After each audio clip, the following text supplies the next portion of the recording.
Welcome to EPG Padashala. I am Dr. Vijay-Kumar KP, former head, Department of Library and Information Science, University of Kerala, Thiruvananthapuram. Today, I will be dealing with a module of the paper Special Libraries. The title of the module is Library Authority, Leadership and Decision-Making Mechanism. And now let us examine what are the objectives of this module. The first objective is to have an overall view of library authorities and library committees, that is, the mechanisms through which library authorities exercise their power. The second objective is to have an overview of leadership. What are the nuances involved in leadership and how what are the steps to become a good leader, etc. The third objective is to highlight the processes that go behind decision making, the significance of decision making process, the steps involved in decision making process, and what is the importance of implementing the decisions or the precautions to be taken while implementing the decisions in special libraries. As all of you know, for years, special libraries have been placed under strong pressure to become more cost-effective, to deliver results that count for the parent organization.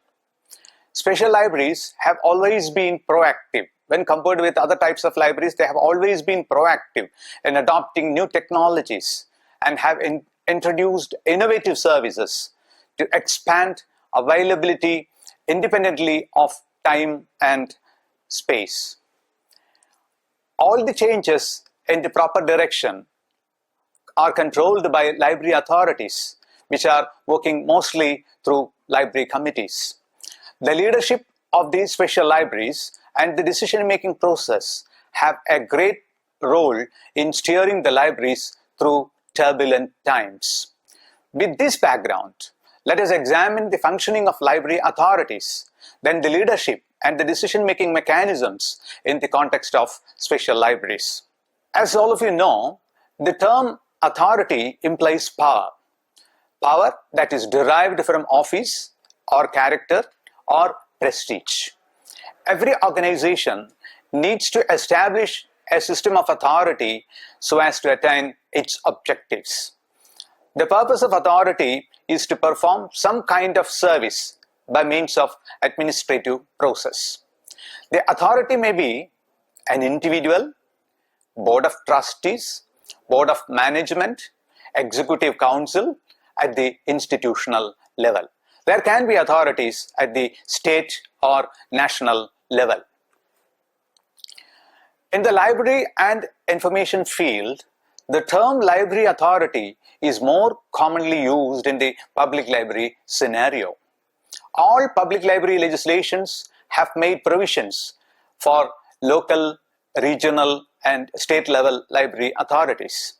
These authorities usually wield power or use power in the areas of financial support, manpower development, introduction of new services, reorganization of the library service, and in formulating service conditions of the staff like promotion, status, salary, and service conditions. However, the term library authority is not common as far as academic and special libraries are concerned. But the fact is that there can be authorities in academic libraries and special libraries also. In special libraries, the board of directors on the top or the top level management of the parent body may function as the authority. Sometimes the authority to take decisions about the library may be delegated to an individual like the managing director or the chief executive officer or some other senior level official. Now let us see what are the functions of the library authority. As all of you know, the major functions, there are umpteen number of functions, but the major ones are: 1. Giving direction, then controlling, then decision making, then coordination, distribution of rights and responsibilities, and motivation of library staff. As I told you, these are not the ones, there are many, but these are the more significant ones. Now let us see what are all the functions of library committees, that as I have told, the mechanisms through which library authorities exercise their power. One of the ubiquitous devices, that is devices so common, through which library authorities take or carry out or implement decisions is the committees. In spite of the different terms used to refer them as board, commission, task force, team, work group, their essential nature is similar. A committee is a group of persons to whom, as a group, some matter is committed. The library committee is needed because the librarian all alone cannot be burdened with all the decision-making process in big institutions like a library. Say, as all of you know, libraries are becoming big institutions in terms of the 3 M's, that is men, money and materials. Members of the library committee vary depending upon the type of the library. In the case of a university, the library committee is formed with the heads of the teaching departments or research departments of the university, the vice chancellor, the librarian, etc. The vice chancellor would be the chairman, or his nominee would be the chairman of the committee, and the librarian would be the member secretary. In the case of a college library, the principal is the chairman and the librarian would be the member secretary. And now let us see the different types of library committee. There are mainly 2 types of library committees. I have to say mainly 2 types of library committees. There are many others that we will see, but mainly they can be categorized into 2. One is the executive committee. This committee is the most powerful since it has got full power as those matters which are delegated to them by the library authority. So the decision of the executive committee is final and mandatory. And the second one is quite contradictory to the executive committee, that is known as the advisory or recommending committee. It simply gives proposals which are subject to the approval of the library authority. As I said, there are many other types of committees. They are 1. Ad hoc committee, nominated or elected committee, a reporting committee, self-perpetuating committee, etc. Now let us examine them one by one. Ad hoc committee, for example, it has the advantage of independent of politics. It takes decisions expeditiously. Ad hoc committees can take decisions expeditiously. This committee is more or less independent. The Madras Public Library Act of 1948 provides the appointment of such a committee. This type of committee sometimes serve the purpose of library authorities too. Then comes the nominated or elected committee. A large committee or an authority nominates or elects a smaller body for looking after certain bodies under it. It delegates certain powers to such smaller bodies or committees. That is an elected committee. Then comes the reporting committee. This committee has sufficient powers to decide the matters that come within its purview. Such decision needs no confirmation from the supreme authority, but the decision is to be reported to the later, that is the supreme authority for information. That is why it is termed as a reporting committee. Then comes the self-perpetuating committee. These committees have the sole authority and independence as regards the control and management of the library under it. It does not have to report to any other higher body about its activity. To that extent, it is a powerful body. Now, the powers and functions of the library committee. And library committees have got a number of functions.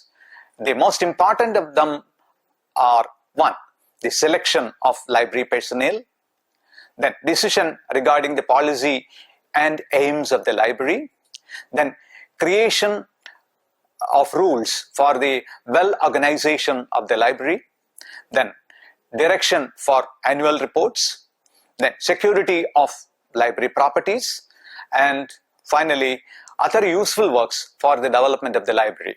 They can deliberate on anything which is beneficial for the proper functioning of the library. As I have already pointed out, the librarian too have his or her responsibilities towards the library committee. 1. The responsibilities of the librarian are: 1. Suggestions for policy making, apply all the policy and plan created by library committees, suggest the selection of library personnel, suggest for creating annual budget of library according to the requirements, then help in creating annual report, then help in controlling the staff activities, and the list is endless. I have highlighted only a few of the responsibilities of the librarian towards library committees. Then let us pass on to the leadership. That is the second concept to be dealt with in the context of special libraries. Leadership is the process by which a person or a group tries to influence the tasks or behaviors of others towards a required outcome. They want a required outcome from a group. That is the purpose of leadership. According to Varick, Connis and Kuntz, this is taken from their well-known book entitled Management. They are of the view that librarianship is the art or process of influencing people so that they will strive willingly and enthusiastically toward the achievement of group goals. Leaders act to help a group attain objectives through the maximum application of the capabilities. That is the power of leadership. The leaders place themselves before the group as they facilitate progress. A typical example is the leader of an orchestra, and a leader in this controls, coordinates the correct tempo of the troupe. The performance of the orchestra depends mostly on the quality of the leadership of the director. Now, the ingredients of leadership. Leadership involves so much of facets, and otherwise they are known as the ingredients of leadership. They are: 1. The ability to use power effectively and in a responsible manner. This is very important as far as leadership is concerned. The ability to understand that human beings have different motivating forces at different times, and that too at different situations, because these motivating forces may vary from time to time, and they also depend on the circumstances. Then the ability to inspire, that is very important as far as the leader is concerned. Then comes the ability to act in a manner that will develop a climate conducive to responding to and arousing motivations. And finally, the ability to develop a healthy relationship with the boss. This is all the more important because the atmosphere has to be one of collaboration rather than collision. Now, the leadership traits. Leaders should possess certain qualities. Let us examine what are these qualities. A well-known authority called Stockdill, his full name is Ralph M. Stockdill, attempted a consolidation of the earlier studies related to leadership ability, and he has given certain categories. The categories are: 1. Physical traits like energy, appearance, height, etc. 2. Intelligence and ability traits. This needs no explanation. And the third category is personality traits. These include adaptability of the individual, aggressiveness, enthusiasm, self-confidence, etc. And The next one is task-related characteristics, like the achievement drive of the leader, then the persistence, the initiative, etc. And finally, the social characteristics. These social characteristics involve examples are cooperativeness, interpersonal skills, administrative ability, etc. So these are the leadership traits according to Stockdale. And several other authorities have also put forward some more traits. Say, for example, one is drive. This includes achievement drive, then motivation, energy, ambition, initiative, and tenacity. That is the quality of pursuing something continuously. Then comes the leadership motivation. This includes the aspiration to lead, but not to seek power as such. That means the leader should not be power hungry, but at the same time, he should be able to motivate the followers. Then comes the honesty and integrity. Self-confidence is another quality to be possessed by a leader. And this includes, self-confidence includes emotional stability also. Then the cognitive ability, that is the power of understanding the problems. And finally, understanding of the business. What exactly is to be transacted? What exactly is to be done? What exact decision has to be taken at the appropriate time? So these are some of the leadership traits isolated by or put forward by some other authorities. Now, there are various types of leadership styles, and the major ones are the bureaucrat, otherwise the bureaucratic leader, then the democrat, that is the democratic style of leadership, and the visionary, that is the visionary type of leadership, and finally the politician. Here the leaders will act like politicians. Now let us examine them one by one. The bureaucrat, that is the first category, is generally pleasant and of mild temperament. They are cautious in their approach and rely more on structure and management procedures. They strictly adhere to procedures. They focus on facts, rules, and rationale. The bureaucrat can be authoritarian based on their position. It is important to note, a bureaucrat can be and very often be authoritarian in their approach. The democrat, on the other hand, operates within the organization as if it is a family. They concentrate more on people issues, sometimes at the cost of the strategic issues. This is quite contradictory to the bureaucrat. They communicate their feelings and seek to understand the feelings of others, needs and thoughts. That means they have more empathy. These people, that is the Democrats, depend more on their personal characteristics to get things done. They may use their charisma to get things done. The next category is visionary type of leaders, inspire others through symbols and personal charisma. They too make use of charisma. They are generally energetic, enthusiastic, and creative. They act as facilitators and catalysts by focusing on the vision and values. So they have more emphasis on the vision, the goals to be achieved. They lay more emphasis on the achievement of these goals or vision. They influence others through persuasion. That is their hallmark. And finally, the fourth category, that is the politician type. These type of leaders spend much of their time negotiating, resolving conflict, building coalitions and networks with stakeholders. This is what we see in politicians, or this is what we expect in politicians, and that is why such leaders are called as politician type of leaders. They occasionally make contact with the staff asking how they are getting on. They very well support the strategic initiatives of the employees. This is one of their qualities. They always support the strategic initiatives.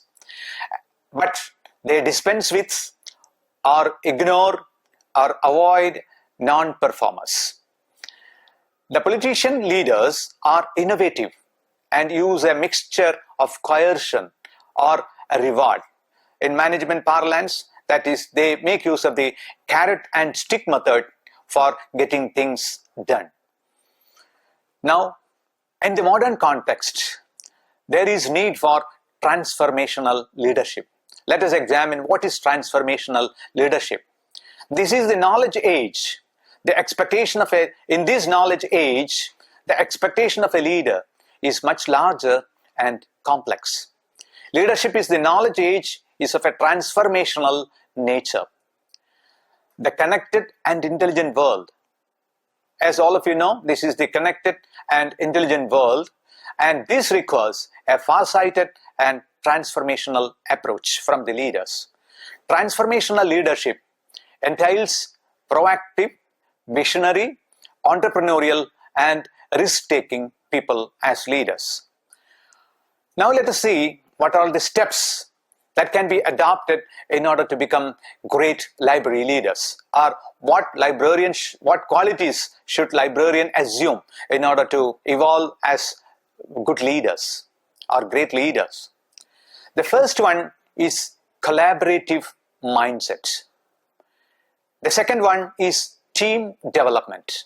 Third one is tech savvy. They have to be tech savvy. And fourthly, globally focused and culturally attuned. And 5, future facing. Let us see what each stands for. Let us see collaborative mindset first. Modern times need leaders who have a collaborative mindset. That means who can work comfortably in a networked environment with cooperation with competitors. That means you have to cooperate with competitors too in certain circumstances.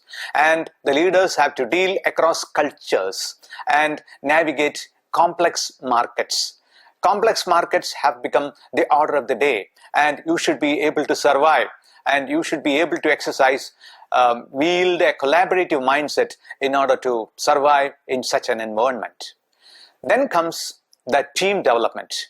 The leader has to be a team developer. Younger generations consider work as an integral part of their lives. They want career guidance, they want relevant training, they want learning opportunities, and they also want to be part of the community. A leader with a collaborative mindset spends time on building approval or building rapport with the followers, and they also trust them. Focusing on the individual will be the key to retaining employees in the modern context. Now, the third quality, as we have already seen, is tech savvy. The new leader needs to be versed in the technology of the newest generations of the workers. That means you have to be conversant with all the modern developments in the field of technology. Then only you can survive as a leader. Social media tools invite transparency, inclusion, and instant communication to address changing market situations. Beyond being digitally confident, leaders must seek new means of revolutionizing their company, their organizations, technical proficiency. The fourth quality, as we have already seen, is globally focused and culturally attuned. Let us see what this means. As institutions become more global, they are exposed to how the economic policies and governance strategies of countries affect other nations. Now, we are living in a global environment where countries are very much interrelated to each other. Leaders need to be competent at working with foreign governments too, Since their employees will be working with people from different cultures, they will need to leverage the unique skills of all and create cohesion among them. That means you have to develop people globally in order to render service at the global level. And finally, let us see what is meant by future facing. Scanning the marketplace. Environmental scanning, as perhaps you might be aware, is an important part of management nowadays. Scanning the marketplace, identifying the trends, and building new skill sets will ensure long-term viability and sustainability. Competitiveness requires innovation, a culture of ongoing invention and creative thinking and multiple horizon thinking. I want to emphasize competitiveness in the modern world requires innovation, invention and creative thinking. Leaders who can take collaboration to a new level in building their teams and who can use the digital tools to their greatest effect will direct their organizations into a dynamic future. This is what is meant by future facing. Now there are a number of steps which can be used to become great leaders. We have already seen some of the steps. Then another authority on the area, Bray Casiano, who was the director of libraries of El Paso Public Library, United States, has presented 10 steps for the LIS professionals to emerge as great library leaders. These are highly useful and that is why I have taken them. I am going to present them here. Step 1 is find a good mentor. At the same time, be a good mentor. This is very important. In the modern circumstances, you have to adopt mentors to develop yourself into a full-fledged professional. At the same time, you also turn out to be a good mentor for your followers. Then the second step is learn how to follow first. Say for example, if you want your followers to obey you, to follow you, then you have to learn how to follow first. You have to set an example by following your leader. And the third quality or the third step is you have to be a visionary, as I have already pointed out. Then step 4, be a good servant. Assume that you are there for the service of the institution rather than the institution is for you. Therefore, you have to try your level best to be a good servant. Then only your followers will also obey you. And then take risks. If you want to be a leader, you should be ready to take risks. Then the next one is take care of yourself.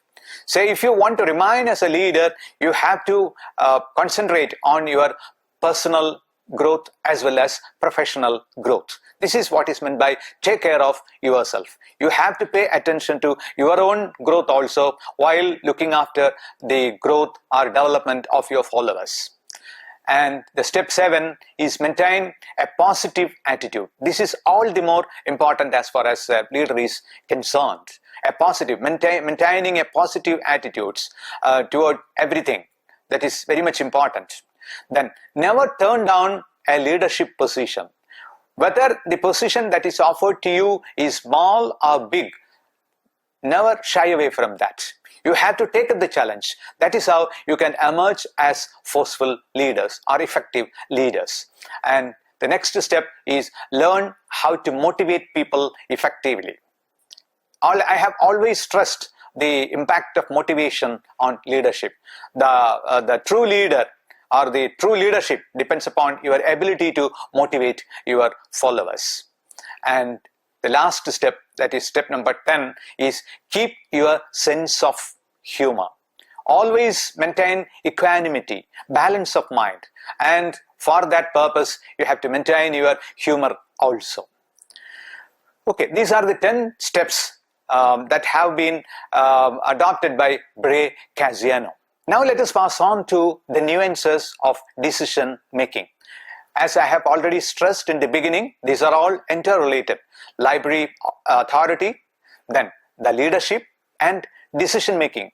These are all interrelated. Decision making is an important management process that we all know, because without decisions, nothing could be planned or accomplished. Nothing could be done. Decision making is defined as a course of action from among alternatives. That is the selection of the most appropriate alternatives. That is what is meant by decision making. Most managers consider decision making as their central part of their job, because they have to consistently choose what is to be done, who is to do, when to do, why to do, how to do, and so on. And most managers are concerned with taking decisions about these aspects. Decision making, as all of us know, is at the core of the planning process. Now let us examine what is involved in the decision making process. Though the contents are the same, different authors have aired different views while describing the process of decision making. While some have come up with 4 stages, some authors have proposed 5 stages in the decision making process, while a few authors have suggested 8 stages. But the steps are more or less the same. Now let us see what are all the 4 steps involved. Some authors have reduced it to 4 levels. The 4 levels on 1. Premising, identifying alternatives, evaluating alternatives in the terms of the goal sought, and choosing an alternative. That is the actually making a decision. Premising involves, getting all the related data about the problem to be solved, or on which a decision has to be taken. That is what is meant by premising. Then you have to explore the various options before you. That is identifying the different alternatives. And then you have to evaluate alternatives for their efficiency. Which one is more ideal to achieve your goal? That is the 3rd step, that is evaluating alternatives in terms of the goal sought. And finally, choosing an alternative. And that is making a decision. Now, these 4 steps, some authors have elaborated into 8 steps. As I told you earlier, the steps involved are more or less the same. Now let us see what are all the 8 steps. First, the first step is the internal and external environment in which the decision is to take place is monitored. That means then the problem, the essential details, and who are involved are investigated and defined. And these 2 are clubbed into one in the earlier thing, in the earlier 4-step model that we have seen, that is premising. Then the 3rd step here is additional data is gathered. You explore the possibilities or the various options before you. And the 4th one, alternative solutions to the problem are generated. And then the 5th step is alternatives are evaluated according to anticipated outcomes. Okay, that we have already seen in the 2nd and 3rd options earlier. Then the one solution which is found to be more ideal is chosen. And it is further split up here, that is authorization has to be obtained for the chosen solution, for the selected solution before its implementation. That means you have to get approval from the higher-ups before you go to implement it. That is taken as a separate step here. That is how it has become 8 steps. And the final one, as we have already seen, is the selection of the ultimate decision, or adoption of the ultimate decision. Here, the results are then evaluated through monitoring and reviewing the outcome.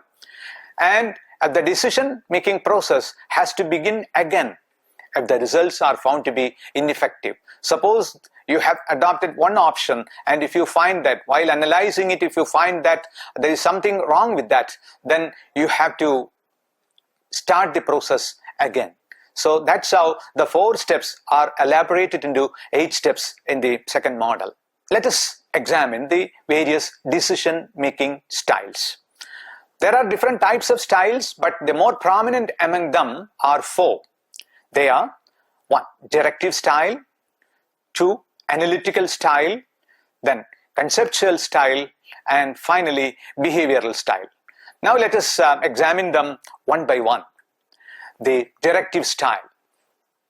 Here, managers with a directive style are efficient and logical, but they have a low tolerance level for ambiguity. They won't tolerate if something is not clear. They want clarity in taking decisions. They are autocratic, they have agreed to power, and they maintain tight control, something like bureaucrats that we have seen, something closer to the bureaucratic style of leaders. They take decisions quickly, even with little information, because they want to take expeditious decisions, and even without much information at their hand, they may jump into conclusions or they take decisions. And internal factors are considered, but decisions will be of short range. They are not very keen on going for all the alternatives. So here, the directive style of decision making is something characteristic of the what you call the bureaucratic style of leaders. Then comes the second one, that is the analytical style. Compared to directive managers, analytical managers have a greater tolerance for ambiguity. Even if things are not clear, they will exhibit tolerance. Their decisions are based on careful analysis of the situations, and they will carefully, patiently go for various options, unlike their directive style managers. Naturally, they consider more alternatives in decision making. They are able to cope with new situations, and they always strive for maximum output.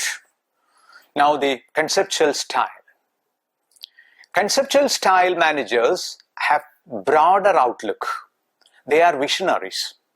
They are achievement oriented and therefore consider many alternatives. They are patient enough to go into the details. They value commitments and integrity and are creative in finding solutions. They always welcome creative suggestions. Their focus is mainly in long-range issues and are future-oriented.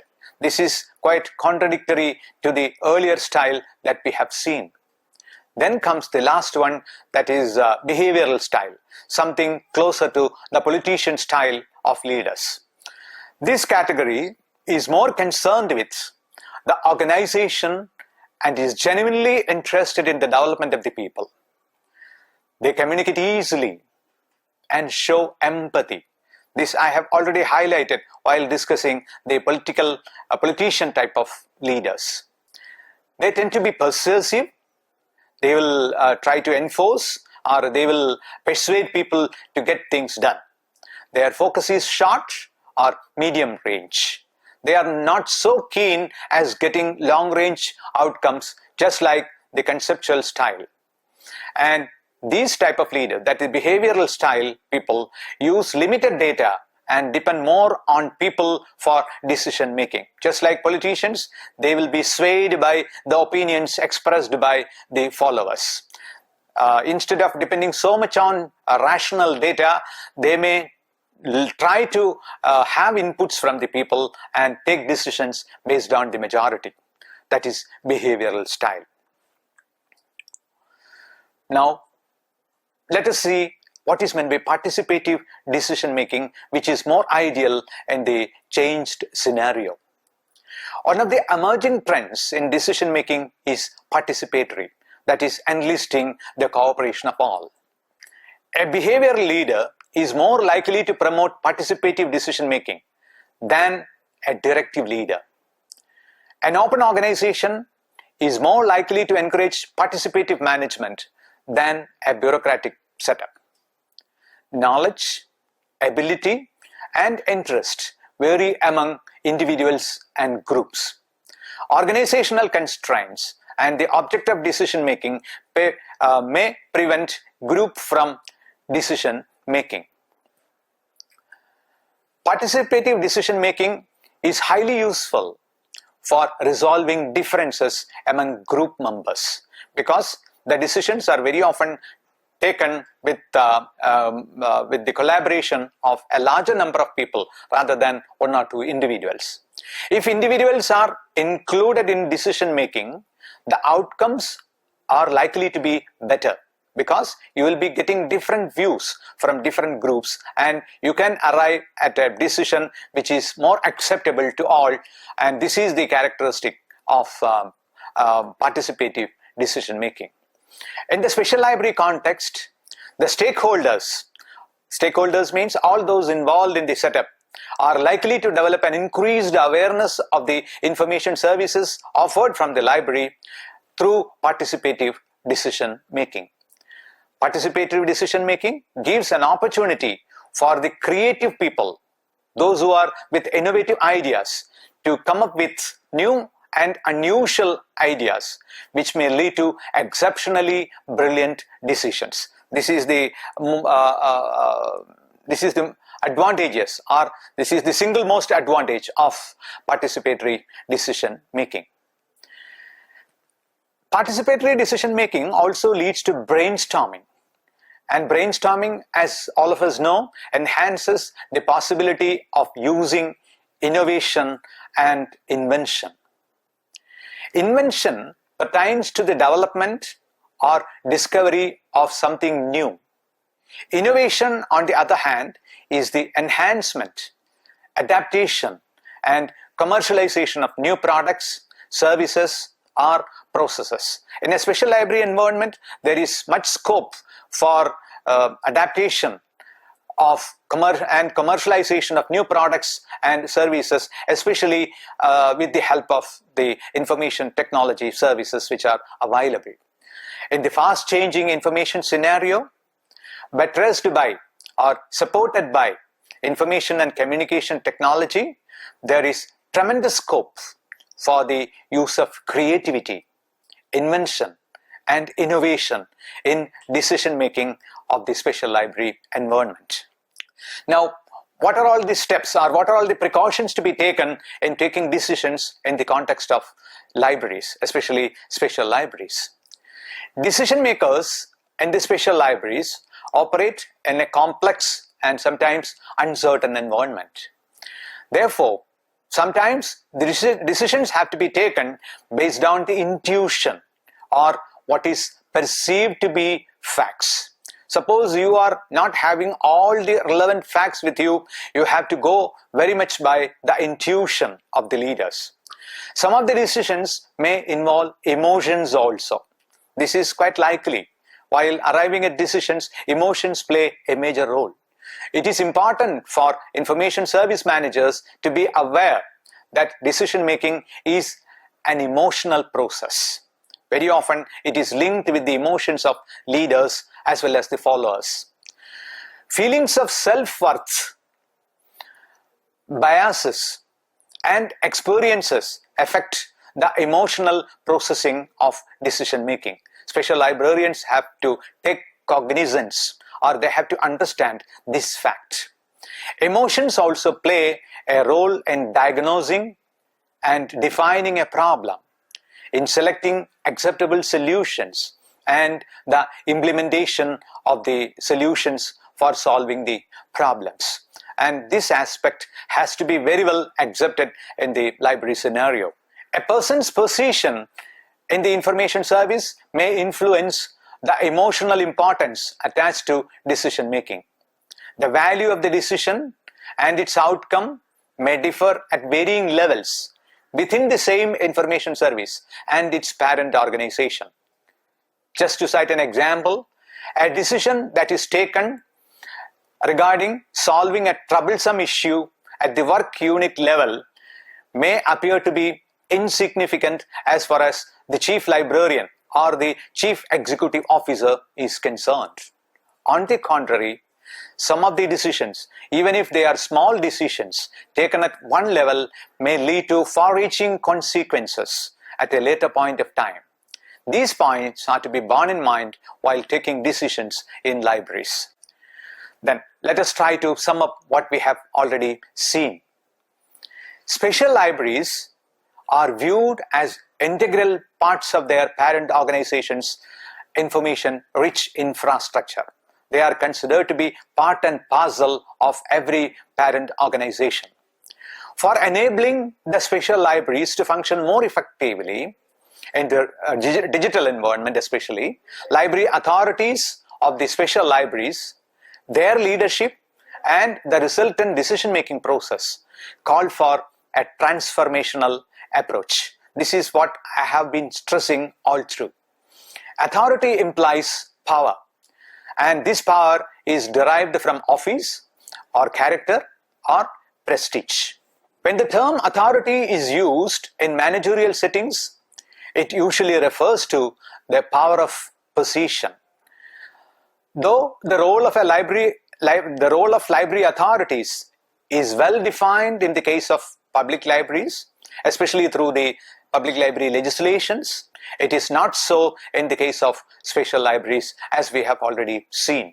However, the roles and responsibilities are more or less the same in spite of the differences in the composition of the various library authorities. Leadership is the art or process of influencing a group of people so that they contribute willingly and enthusiastically. I stress it has to be you have to enlist their cooperation so that they contribute willingly and enthusiastically towards the achievement of group goals. Leadership demands followership. As I have already pointed out earlier, you have to be a good follower if you want to be a good leader. This is true. And you have to command respect from your followers. There are various approaches to the study of leadership. According to one approach, leaders are classified into three: autocratic, democratic, and participative and free reign.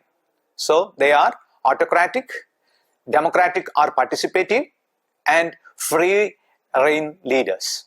And another classification that we have already seen is bureaucrat, the democrat, the visionary, and the politicians. We have already discussed in detail the characteristic features of each category.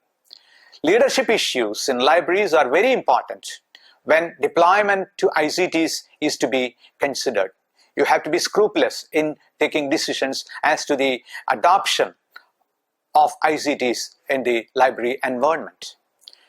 Before the commencement of the proposed changes, the top and middle managers in the library system especially should be made to see the need for change. You have to take a decision whether it is actually needed, whether there is any need for such a change, and the need to adapt, and also the need to learn. All these things have to be emphasized. They have to be taken into consideration while going for a change in decision making. Decision making, as we have already seen, is the selection of a course of action from among choices or alternatives. Creativity, that is the ability and power to develop new ideas, is important in decision making. Therefore, there is a tremendous scope for participative decision making. The role of creativity in participatory decision making has already been highlighted. Here, creative individuals can make a great contribution to the organization. Invention, that is the development of discovery of something new, and innovation, that is the enhancement, adaptation of new products or services or processes, also play a major role in decision making in the changing environment. So I am emphasizing 3 points: creativity, invention, and innovation. These are all the hallmarks while taking appropriate decisions in the modern context. This I have already highlighted. You can see a number of references, and you can have the references from the course material that is available to to you all. I hope you have got some basic ideas about what library authority is, how they implement their decisions through library committees, the characteristic features of leadership, and the importance of decision making and the steps in decision making, etc. through this module. Thank you all and goodbye.